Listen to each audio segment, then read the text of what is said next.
नमस्कार साथियों, मेरा नाम है विनय कुमार गुप्ता और मैं आपका स्वागत करता हूं सिविल लक्ष्य एकेडमी के Chhattisgarh daily current affairs programme में। आइए शुरू करते हैं आज के विचार के साथ। जब तक आप खुद पर विश्वास नहीं करते तब तक आप ईश्वर पर विश्वास नहीं कर सकते। यह कथन है स्वामी विवेकानंद जी का और ये बहुत ही फेमस कथन है। और इस कथन से हमें ज्ञात होता है कि हमारे लिए आत्मविश्वास कितना जरूरी है और स्वयं पर विश्वास रखकर ही हम किसी भी लक्ष्य की प्राप्ति कर सकते हैं। चाहे ईश्वर पर विश्वास करने की बात ही क्यों ना हो, स्वयं पर विश्वास करना उतना ही आवश्यक। तो आइए शुरू करते हैं। हमारे टेलीग्राम चैनल का नाम है सिविल लक्ष्य एकेडमी, इसको आप ज्वाइन कर लीजिएगा। बाकी अकाउंट भी हमारे हैं। टेलीग्राम चैनल पे आपको वीडियो के पीडीएफ प्रोवाइड कराए जाते हैं। छत्तीसगढ़ का पहला ट्राइबल म्यूजियम कहाँ स्थापित किया गया है? तो इसका सही जवाब है रायपुर में स्थापित किया गया है। ट्राइबल म्यूजियम जो है काफी समय से इस पे काम चल रहा है और अभी इसका लोकार्पण कर दिया गया है। तो ये याद रखना है आपको, ट्राइबल म्यूजियम कहाँ है? तो ये रायपुर में है और इसके माध्यम से विभिन्न चीजें की जानी है। रायपुर में ये देखिए आप ट्राइबल म्यूजियम की विभिन्न तस्वीरें यहाँ पे बताई गई हैं और इसका लोकार्पण जो है मुख्यमंत्री विष्णुदेव साय ने नवा रायपुर में किया है। 9 करोड़ रुपए की लागत से निर्मित हुआ है ये संग्रहालय और इस अवसर पर विधानसभा अध्यक्ष डॉक्टर रमन सिंह और उप मुख्यमंत्री अरुण साव भी मौजूद थे।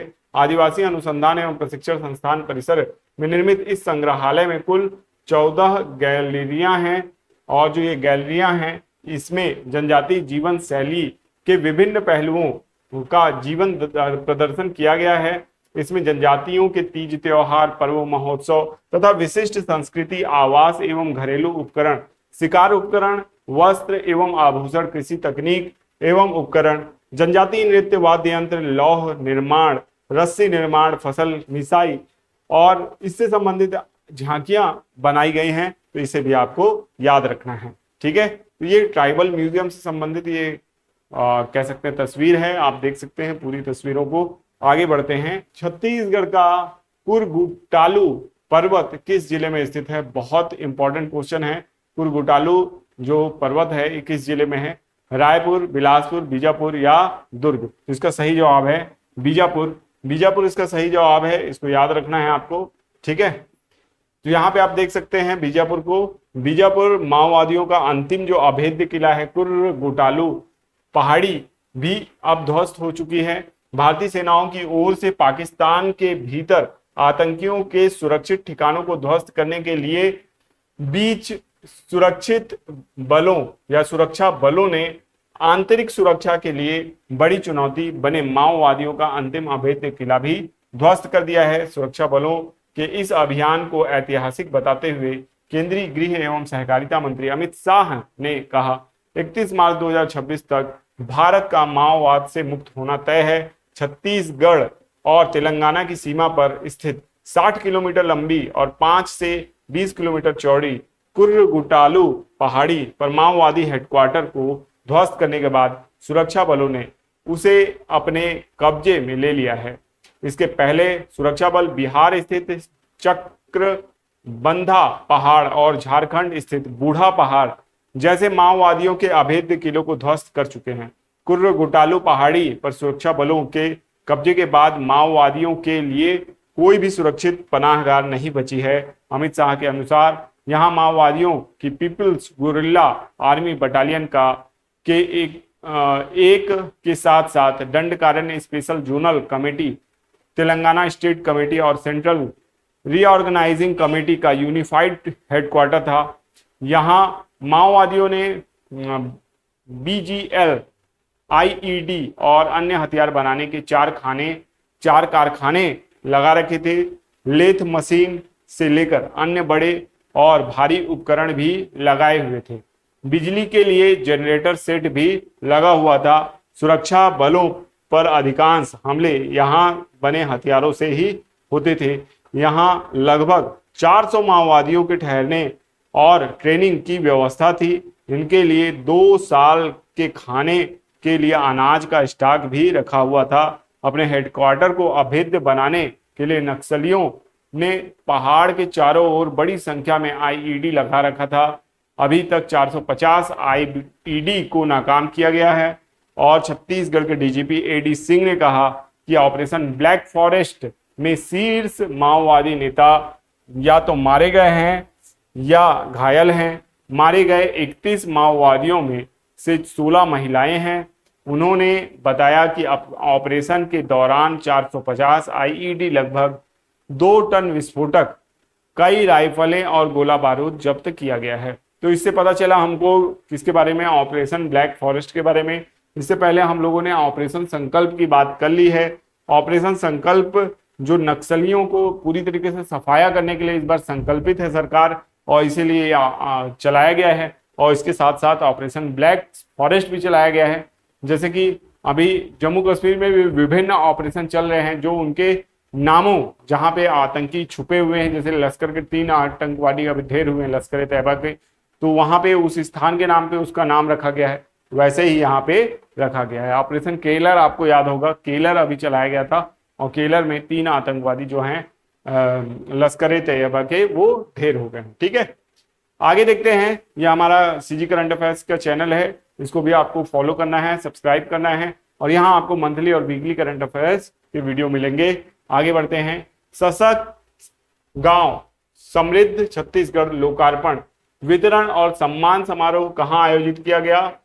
कहाँ की जगह होना चाहिए था, कब इसको सुधार लीजिएगा, कब आयोजित किया गया, वेयर होगा। ठीक है, वेयर वेयर नहीं होगा, यानी कब आयोजित किया गया, ये आपको याद रखना है। ठीक है, 13 मई 2025 को, 15 मई 2025 को, 17 मई 2025 को, या 19 मई 2025 को। तो ये हिंदी में टाइप हो गया है, ये 5 लिखा हुआ है, इसको भी पहचानना चाहिए आपको, है ना। और ये 9 लिखा हुआ है ना, 1 और 9, तो 19 मई 2025। इसका सही जवाब है 13 मई 2025 को। 13 मई को क्या किया गया? सशक्त गांव समृद्ध छत्तीसगढ़ लोकार्पण, वितरण एवं सम्मान समारोह।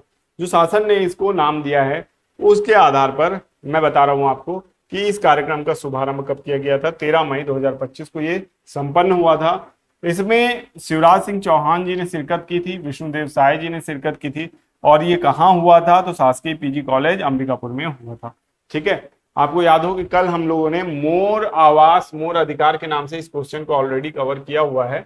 ठीक है, लेकिन यहाँ पे मुख्य बात यह है कि इसका पूरा नाम इस कार्यक्रम का है सशक्त गांव समृद्ध छत्तीसगढ़ लोकार्पण, वितरण एवं सम्मान समारोह। ठीक है, इसके आधार पर प्रधानमंत्री आवास योजना ग्रामीण में 51,000 हितग्राहियों का गृह प्रवेश कराया गया। ठीक है, यानी गृह प्रवेश का ये काम कराया गया। ठीक है, तो ये बहुत बड़ी योजना है, और इसमें कौन कौन शामिल हुए, मुख्य अतिथि कौन थे? तो श्री शिवराज सिंह चौहान जी थे। अध्यक्षता किसने की? तो श्री विष्णुदेव साय जी, जो कि मुख्यमंत्री छत्तीसगढ़ शासन। ठीक है, इसको याद रखिएगा। आगे बढ़ते हैं। पाकिस्तान के किस क्षेत्र ने आजादी की घोषणा की है ना? ये क्षेत्र अपने आप को आजाद कर चुका है।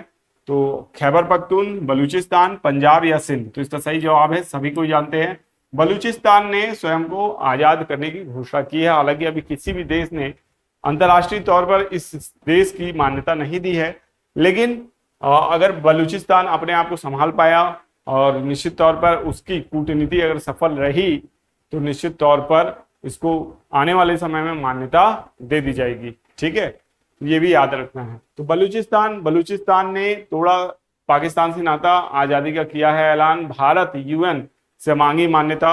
बलूच नेताओं ने पाकिस्तान से आजादी की घोषणा कर दी है। भारत व संयुक्त राष्ट्र से औपचारिक मान्यता मांगी है। इस घोषणा के बाद सोशल मीडिया पर बलूचिस्तान का मुद्दा तेजी से वायरल हो गया। बलूच नेताओं की इस घोषणा से क्षेत्रीय राजनीति में नई हलचल पैदा हो गई है। अब सबकी निगाहें भारत और संयुक्त राष्ट्र के अगले कदम पर है। बलूच कार्यकर्ता मीर यार बलूच और अन्य नेताओं ने बलूचिस्तान को स्वतंत्र देश घोषित कर दिया है और भारत से इसको मान्यता देने की मांग भी की है। ठीक है, तो पाकिस्तान काफी पतला दुबला हो जाएगा उसके बाद, है ना। तो ऐसी स्थिति है, यानी घर संभल नहीं रहा है, इनको क्या चाहिए? कश्मीर चाहिए। बलूचिस्तान जम्मू कश्मीर को, यानी जो एरिया है उससे काफी बड़ा एरिया, राजस्थान के बराबर का एरिया है। ठीक है, और क्या ही बताएं, अब पाकिस्तान की स्थिति दयनीय है। और ये भी जितने भी प्रांत हैं हम लोगों ने देखे, खैबर पख्तून, वो भी पख्तून लोग उसको अलग कराना चाहते हैं। सिंध अलग होना चाहता है, बलूचिस्तान तो अलग हो ही गया है, और बाकी क्या बचेगा? पंजाब और आपका पीओके भारत लेगा ही। क्या होगा पाकिस्तान का पता नहीं, लेकिन ये हमारा इंस्टाग्राम चैनल है जिसको आप लगातार फॉलो कर रहे हैं, फॉलो करते रहिए, और यहाँ पे आपको जो रील्स हैं वो बीच बीच में मिला करेंगे। ठीक है, आगे देखते हैं, भार्गवास्त्र बहुत चर्चा में रहा है। भार्गवास्त्र क्या है? मिसाइल है, ड्रोन है, ड्रोन रक्षा प्रणाली है या जेट फाइटर है? तो इसका सही जवाब है ड्रोन रक्षा प्रणाली है। हालांकि ये छोटी मोटी मिसाइल को भी इंटरसेप्ट कर सकेगा, लेकिन ड्रोन को तो बहुत आसानी से निपटा सकेगा। यानी एक फायर में 64 बार यानी फायर कर देता है। यहाँ पे अगर आप देखेंगे ड्रोन के बारे में बताया गया है, और बहुत सटीकता से ये हमला करता है, बहुत ज्यादा सटीकता से। तो इसके बारे में सब कुछ यहाँ पे बताया गया है। आगे देखेंगे, यहाँ पे भी भार्गवास्त्र के बारे में बहुत अच्छे से बताया है। 64 से ज्यादा मिसाइल एक साथ ये रख पाता है, ठीक है। 64 ड्रोन तबाह करेगा भार्गवास्त्र, एक बार में 64 ड्रोन, है ना। तो लगातार ये फायर करते आता है, और जितने भी ड्रोन ये देखेगा फटाफट फायर करेगा और उनका काम तमाम कर देगा। 2.5 किलोमीटर के टारगेट पर निशाना लगा लेगा। 6 से 10 किलोमीटर की दूरी तक ड्रोन का पता लगा सकता है। और ये सोलार इंडस्ट्रीज द्वारा बनाया गया है ना, सोलार इंडस्ट्री द्वारा इसको निर्मित किया गया है, ठीक है। इसको आपको याद रखना है, भार्गवा। नेक्स्ट है, केंद्र सरकार ने किस राज्य में HCL और फॉक्सकॉन के संयुक्त उद्यम द्वारा सेमीकंडक्टर प्लांट को मंजूरी दी है? तो इसका सही जवाब है उत्तर प्रदेश। उत्तर प्रदेश को मंजूरी दी है, ये भी याद रखना है आपको। तो उत्तर प्रदेश को आप देख सकते हैं, कैबिनेट ने उत्तर प्रदेश के जेवर में, जेवर नामक स्थान में 3706 करोड़ रुपए के HCL फॉक्सकॉन सेमीकंडक्टर संयुक्त उद्यम को मंजूरी दी, जिससे 2000 नौकरियां पैदा होंगे, ठीक है। ये आपको याद रखना है। नेक्स्ट आगे बढ़ते हैं, cabinet approved 3706 crore HCL Foxconn semiconductor, है ना, इन उत्तर प्रदेश जेवर टू क्रिएट 2000 जॉब। आगे देखते हैं, 6G प्रौद्योगिकी के लिए पेटेंट दाखिल करने वाले शीर्ष देशों में भारत का कौन सा स्थान है? तो इसका सही जवाब है 6ठा स्थान है भारत का, ये याद रखना है आपको। यहाँ पे देख सकते हैं 6वां स्थान है। भारत 6G पेटेंट दाखिल करने वाले शीर्ष 6 देशों में शामिल हो गया है, और 5G के मुकाबले 100 गुना तेजी से इसकी तेज होगी स्पीड, ठीक है। अब 6G पेटेंट दाखिल करने वाले शीर्ष 6 देशों में भारत भी शामिल है। केंद्रीय दूरसंचार राज्य मंत्री चंद्रशेखर पेम्मासानी ने बुधवार को कहा, भारत के पास प्रतिभाओं का विशाल भंडार और पर्याप्त समय है। 6G में भारत के अग्रणी नहीं बनने का कोई कारण नजर नहीं आता है, ठीक है। यह 500 लाइक आपको इस वीडियो को देना है। आगे बढ़ते हैं, नीरज चोपड़ा को किस बल में मानद लेफ्टिनेंट कर्नल का पद दिया है? तो भारतीय सेना ने नीरज चोपड़ा को क्या दिया है? मानद लेफ्टिनेंट कर्नल का पद दिया है। आप यहाँ पे देख सकते हैं, नीरज चोपड़ा ने 2016 में जूनियर कमीशन अधिकारी के रूप में सेना ज्वाइन की थी। उनकी यह नियुक्ति 16 अप्रैल से ही प्रभावी मानी गई है। नीरज चोपड़ा को भारतीय सेना ने लेफ्टिनेंट कर्नल की मानद उपाधि प्रदान करती है, ठीक है। आगे बढ़ते हैं, ये आपका होमवर्क प्रश्न भी है, इसका सही जवाब आप कमेंट बॉक्स में दीजिएगा। DRDO द्वारा विकसित उच्च दबाव वाली नैनोपोरस बहुस्तरीय बहुलक झिल्ली का उपयोग किस लिए किया जाएगा? वायु शोधन, मिट्टी का उपचार, समुद्री जल विलवणीकरण या अपशिष्ट जल उपचार, ठीक है। तो इसको आपको इसका सही जवाब देना है, ठीक है। अब देखेंगे हम लोग रिवीजन प्रश्न। छत्तीसगढ़ का पहला डिजिटल पंचायत जिला कौन सा बना है? तो ये रायगढ़ बना है। हम लोगों ने देखा है इस न्यूज को। छत्तीसगढ़ में कितने नए स्मार्ट औद्योगिक पार्क स्थापित किए जाएंगे? ऑब्वियस सी बात है 4, ठीक है। प्रदीप जोशी सुधार आयोग किस विषय पर रिपोर्ट देगा? CGPSC सिलेबस में सुधार के संबंध में। मोर आवास मोर अधिकार कार्यक्रम जिसकी जिक्र मैंने किया है वो कहाँ हुआ? अंबिकापुर में आयोजित हुआ। हाल ही में किस क्रिकेटर ने टेस्ट क्रिकेट से रिटायर होने की घोषणा की? तो विराट कोहली और रोहित शर्मा, इन दोनों ने ही रिटायरमेंट की घोषणा की है। हाल ही में कौन सा राज्य 10 से 31 मई तक 72वीं मिस वर्ल्ड प्रतियोगिता की मेजबानी करेगा? तो इसका सही जवाब है तेलंगाना। तेलंगाना मेजबानी करेगा। हैदराबाद में यह प्रतियोगिता आयोजित होगी। हाल ही में प्रधानमंत्री नरेंद्र मोदी जी ने किस एयरबेस का दौरा किया है? तो इसका सही जवाब है आदमपुर एयरबेस का। 78वें कान फिल्म महोत्सव का आयोजन कहाँ हो रहा है? तो इसका सही जवाब है फ्रांस में हो रहा है। अमेरिका और चीन कितने दिनों के लिए एक दूसरे के सामानों पर टैरिफ में कटौती करने पर सहमत हुए हैं? तो 90 दिनों के लिए, ठीक है।